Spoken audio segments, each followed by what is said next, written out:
Hello everyone, hope you all well. I am back, but I'm going to play for Lost Levels before. I'm probably going to do a quick stream of the Lost Levels. Then I'll go back to the gameplay because I've not played for Lost Levels. And I don't want to. Okay.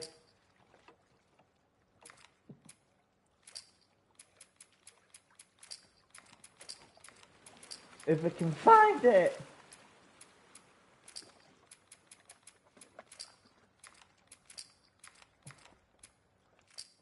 Oh, no.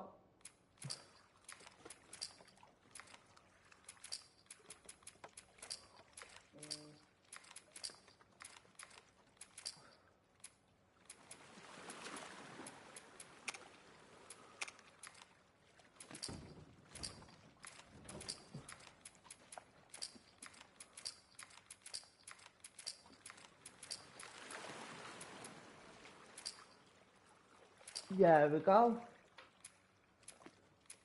Right, let's go for Jackson Party. Here we go.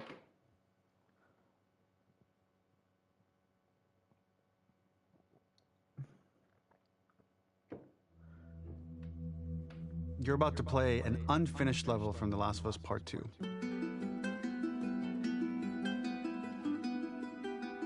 The reason we added this section is there are a few sequences, and we picked the 3 of the best ones, that we cut from the game. You know, often we build a game that's much bigger than what ends up being the final product.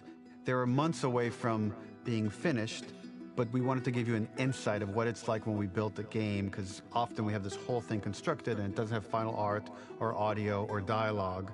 And here you get to see the building blocks of what it's like when we first string a bunch of these levels together.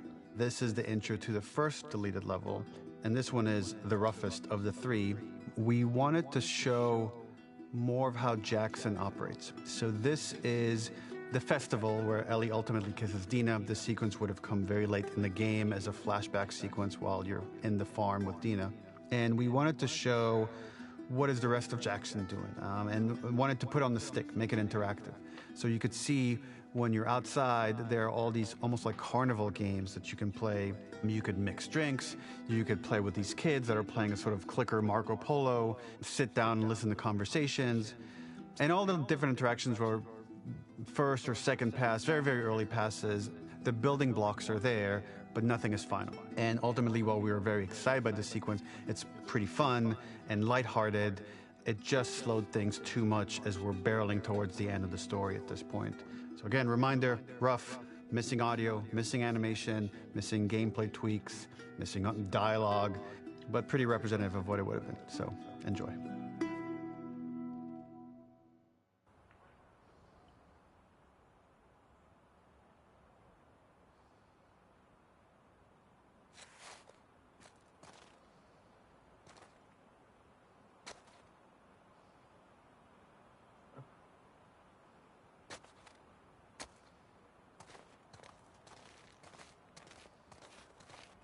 Originally, this level was going to transition us to farm.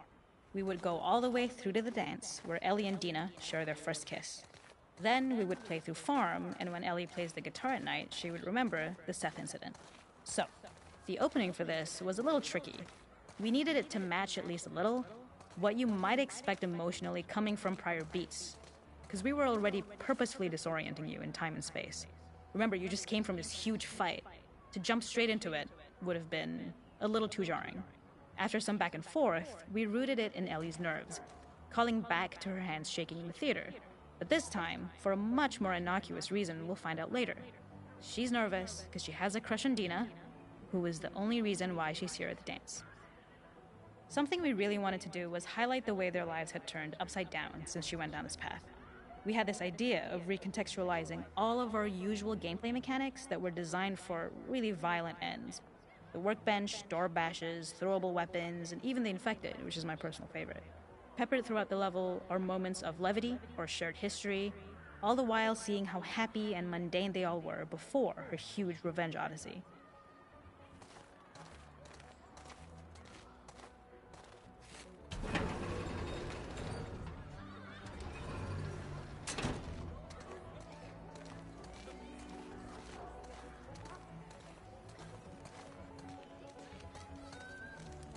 these are all the lots. We use our workbench a lot to make a lot of things that kill and maim and hurt people. Here, we had the silly idea of using the same feel, harkening back to the same animations, using the exact same UI to instead fix a drink. Like the workbench, you could pick your base, and then you could add something to it. And at the time, we had some different reactions from Ellie based on how strong you chose to make the drink. Something we wanted to prototype, though, before it got cut, was picking up some ingredients around to add, like a lime or maybe a bottle of someone's favorite whiskey or salt, like you were earning upgrades. We also toyed with having Ellie carry around the drink you made and occasionally sip it, psyching herself up to go talk to Dina inside because she's nervous. It got too noodly, though, because she would need to keep placing it somewhere before she did anything, so it would have ended up more trouble than it was worth. It is not a festival without one of these throwing games. This one, of course, uses our throwable system where you're often chucking explosive things or stunning things, but for a more wholesome purpose, although some people take this game really seriously. A fun aspect of this is if you did well, you could win a toy here. Ellie would place it in her pocket.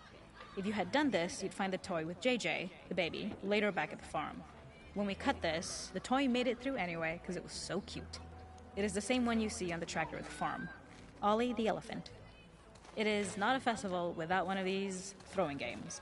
This one, of course, uses our throwable system where you're often chucking explosive things or stunning things, but for a more wholesome purpose, although some people take this game really seriously.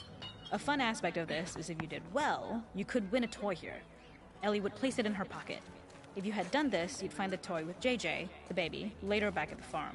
When we cut this, the toy made it through anyway because it was so cute. It is the same one you see on the tractor at the farm. Ollie the elephant.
This is one of my favorite sections because I think that it achieves both the slice of life aspect of Jackson while also being a stark reminder of how dark the world that they live in really, really is. To attract attention and curiosity, one of the kids was supposed to make this adorable, messed up little clicker impression, and the others would giggle. We tried a version where if you got close enough, the kid might try and follow you a little before turning back. Since clickers are blind and move by echolocation, for this game of messed up tag, Ellie must close her eyes and listen for when the children give themselves away. The thought was that these kids are in relative safety. They still grow up with the dangers of clickers and runners, and all those lessons would embed themselves in the games that they play. When the festival got cut, they tried to preserve this moment and move it to the front of the game where the snowball fight is, as a tutorial. However, being in the headspace of a clicker doesn't really teach you how to deal with them. Eventually, it evolved, and they instead made the snowball fight, which was, I think, way more effective. For me, it's character illuminating that not only does Ellie know this game, she plays along. There's a familiarity with the kids that's really nice to see, especially because it's such a difference from the Ellie we see later, who has a sort of hollow normalcy that she's trying to get with JJ, but kind of fails.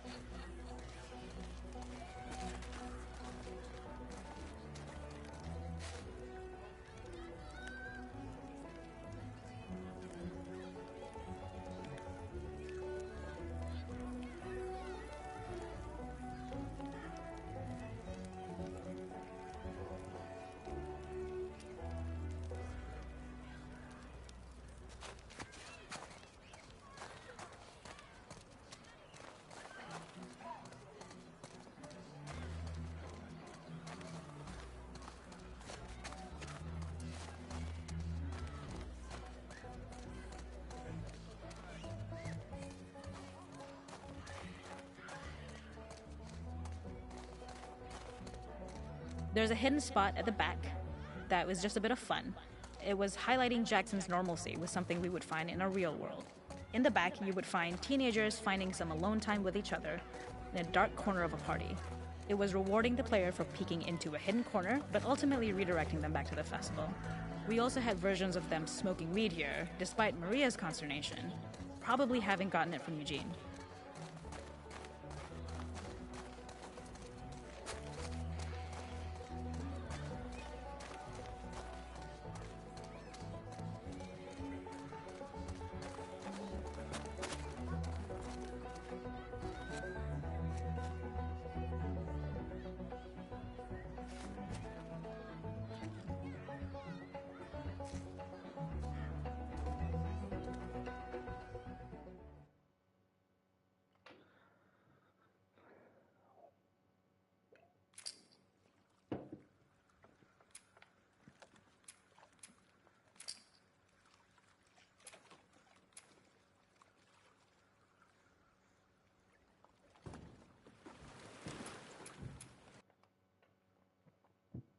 That's me old Chuck.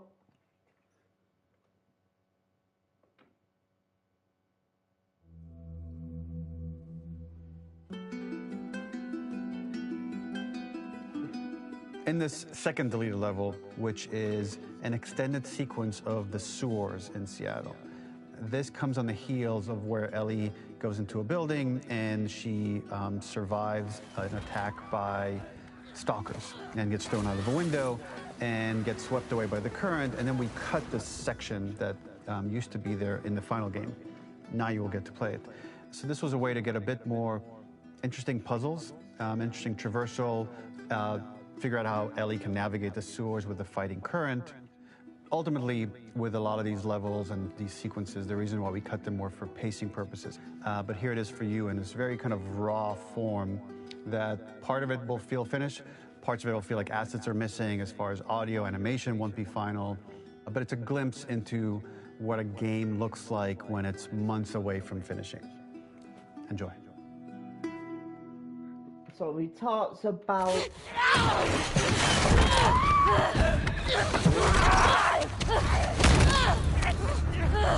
Get off me!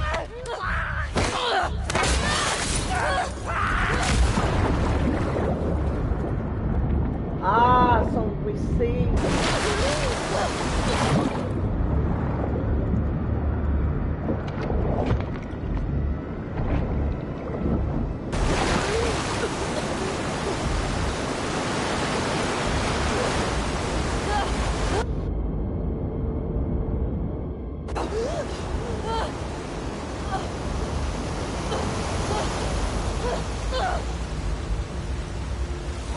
whoa.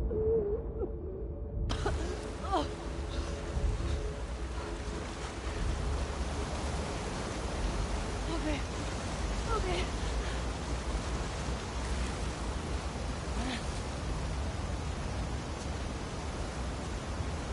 Fuck Seattle. The ladder acts as an immediate goal for the player, but being able to climb out is not going to be so easy. To keep levels interesting and engaging, we alternate between positive and negative values the player experiences. Here, it's a positive to have found a ladder, but then a negative to discover it's not the solution. But then another positive to identify the next short-term goal of the doorway. By alternating between these opposing values, we give players what they expect, but not how they expect it.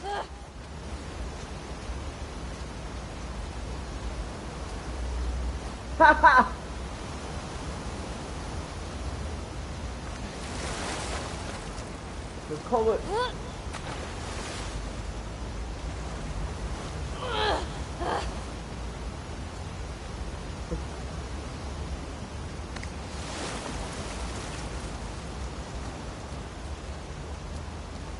This level, internally known as Find Nora, was quite long in duration as we had to make Ellie traverse a far distance to the opposite side of downtown Seattle. The sewer section was originally longer than what we released the game with, approximately 10 minutes more. This was one of the few areas of the game that used water flow as part of a traversal puzzle. The player has to go upstream to use the current to get to the platform to reach the other side. We mostly cut this mechanic game-wide, however it remained in essence in the section swimming to the aquarium as Ellie, when you were avoiding the waves. When players reach the doorway and enter into the room, they're faced with a dead end. What have we got here? The real reason for this dead-end room is that on the reversal, when exiting back out of the doorway, players are faced with the route onwards. A pipe that they'd not been able to see when they were swept past it on the way in, and something that was hidden from view when on the side platforms. The intention here being that the only option is to go off the standard path in order to search for a way out.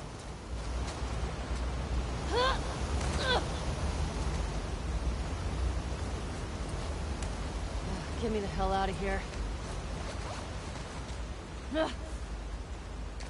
Throughout the rest of the level, we also used light to indicate to the player that they were heading in the right direction. At each turn, however, we blocked the direct route forward. Players would know that they just have to keep finding alternative paths, promoting those feelings of being desperate and trapped. We slowly introduced the player to consider climbing into smaller pipes and crouching in these tight Up and out. spaces. This is to slowly Just keep build going up up and to out. and encourage the player to climb into such a small pipe that they'd have to be crawling on their stomach, which is something that the player previously may not have recognised as a playable space, let alone the desired route they need to take. Don't lose your shit, Ellie.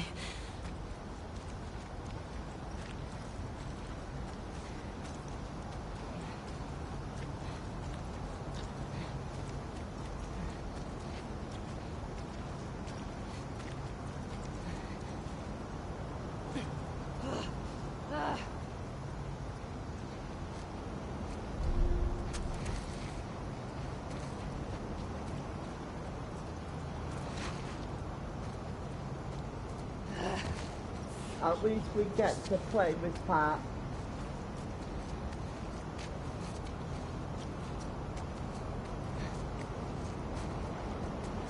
Shitty place to die.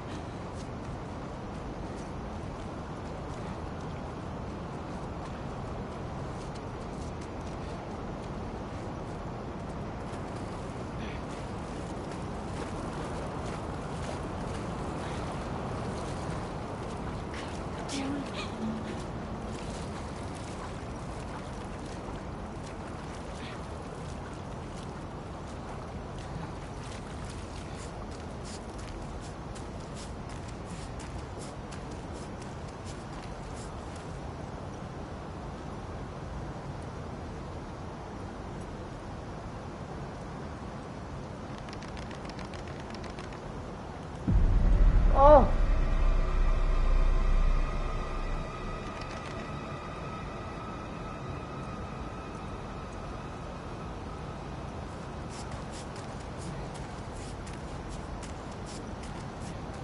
Oh shit!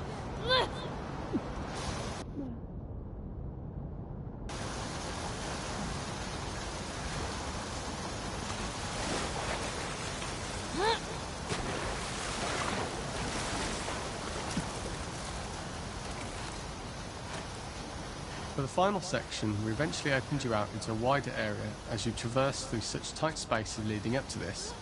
So changing the environmental pacing makes it begin to feel like we're coming to the end of Ellie's ordeal. An earlier iteration used the current that we'd shown at the start for a slightly tougher traversal puzzle to conclude the sewers. The ladder was clearly visible from most of the area, but the player was faced with a fast-flowing torrent of water they couldn't cross. If the player attempted to jump into the water, they were not able to swim across the ladder due to the water's speed. But instead, they had to traverse the pipe running along the top of the space in order to get across the water.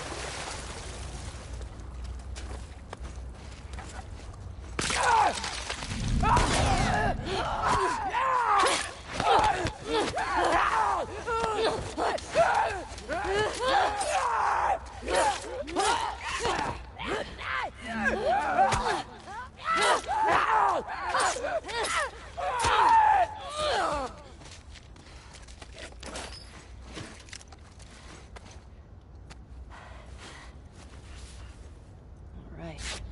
This is the first time we get to see stalkers that are embedded into the walls. So this optional room is a nice little early extra that the player gets if they explore. We also use the pickups to lure players over to be close enough to trigger the stalker's attack. And this caused quite a few jump scares in the user testers who played our game before its release.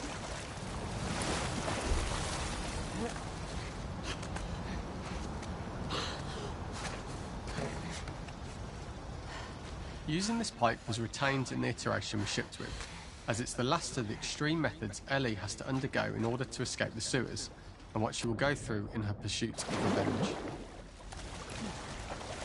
Wow.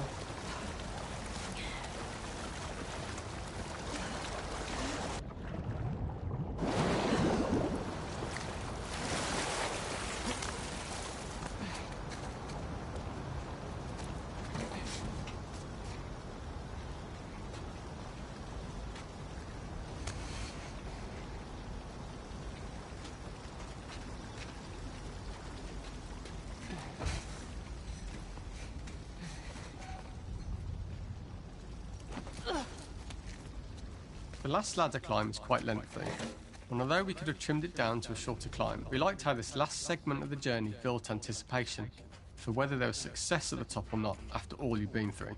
Ultimately, the ladder exits out into the subway station, which is how it connects in the final game.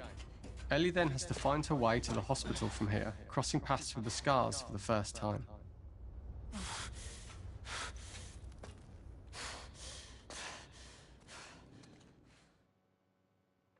That's it.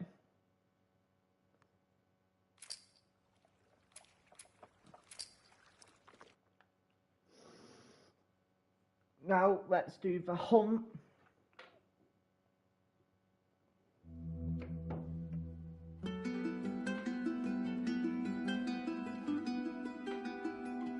For this third and final deleted level, what we call the boar hunt sequence, this was a sequence pretty late in the game. It was right after the whole Seattle Abby sequence where Abby spares Ellie. And then we wanted to come back into Ellie's story, but keep it a bit mysterious of how much time has passed, where is Ellie now? So we're coming in on Ellie and she's following a trail of blood. And we wanted to mirror in a way the deer hunt sequence from the first game, but this time do it with a boar. And there's something with Ellie that now she can't let go of this violence. She's pursuing it, even against this innocent animal. This was another opportunity to show how the violence that Ellie has experienced, the violence that she witnessed being afflicted onto Joel, is still sticking with her, and she's still experiencing these PTSD moments. This was a sequence that was pretty far along and was cut pretty late in production. Parts of it are still really rough, but the gameplay, the building blocks were all there. I think you'll have fun to see, like, again, a rough, unfinished sequence that you can play. You can see all the way to the end, and including a cinematic that we end up cutting. And the remnants of the sequence ended up being mentioned in Ellie's journal.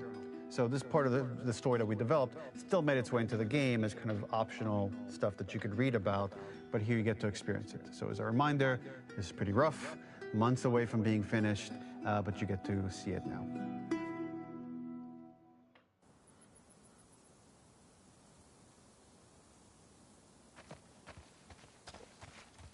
So the boar hunt was one of the hardest levels for me to work on.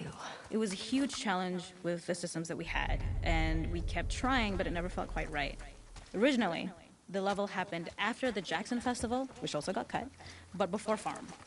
Once the festival got cut, it became the prologue to Farm. The intended experience is that we jump forward in time after the fight with Abby in the theater.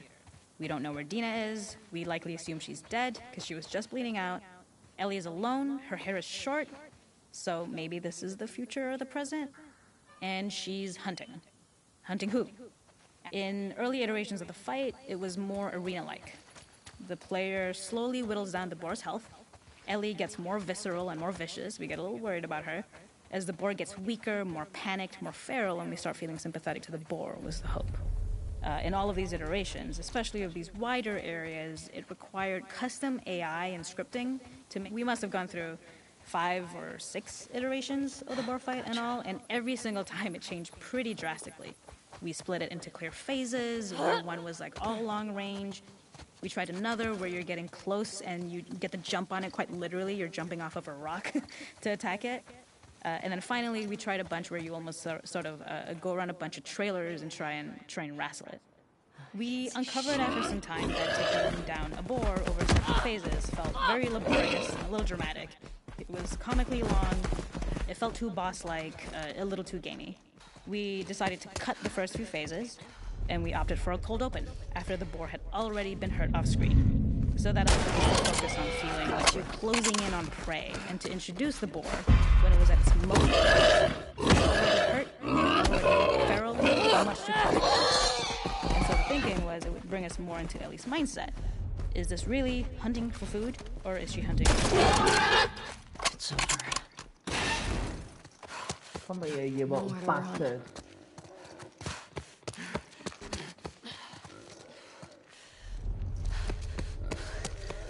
You're done.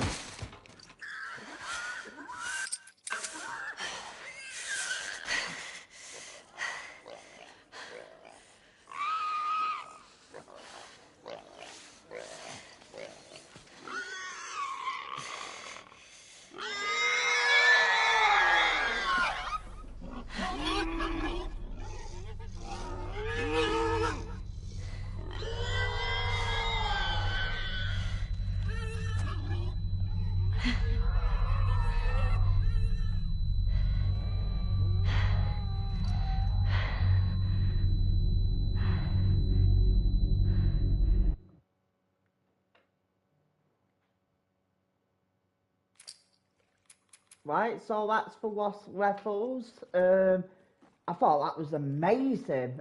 Very good to see. Like, I know it was very, very, very short.